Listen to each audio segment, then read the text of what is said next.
Next question है, नचिकेता आख्यान का उल्लेख मिलता है।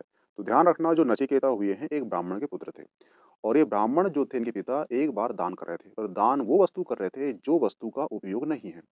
तो जो नचिकेता है उन्होंने कहा कि आप वो वस्तु को दान क्यों कर रहे हो जिसका उपयोग नहीं है, आप वो वस्तु को दान करो जिसका उपयोग हो। तो इस प्रकार से जो नचिकेता है कि जो पिता है वो गुस्सा हो जाते हैं और नचिकेता लास्ट में बोलते हैं कि तुम मुझे किसे दान दोगे। तो नचिकेता के पिता कहते हैं नचिकेता को, मैं तुम्हें मृत्यु को दान दूंगा। और इस प्रकार से नचिकेता जो है यमराज के पास चले जाते हैं और यमराज से मिलने के लिए 3 दिन बैठे रहते हैं। यमराज बोलता है कि आप चले जाइए, ठीक है? परंतु ये मानते नहीं है और ये बोलते हैं कि तुम जाने का क्या लोगे? तो ये बोलते हैं मुझे 3 प्रश्नों के उत्तर चाहिए। उसमें से एक प्रश्न होता है मृत्यु का, ठीक है?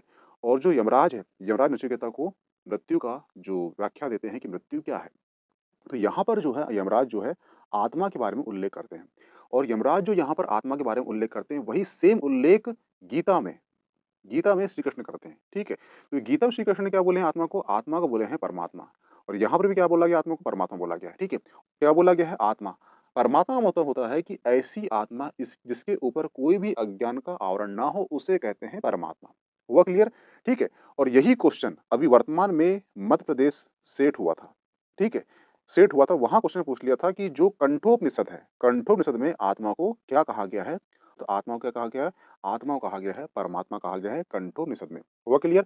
जो नचिकेता और जो यमराज का जो संवाद है ये कहाँ मिलता है हमें? ऑप्शन सी कंठोपनिषद मिलता है, ये ध्यान रखना। हुआ क्लियर? और जो कंठोपनिषद है ये यजुर्वेद का उपनिषद है। हुआ क्लियर?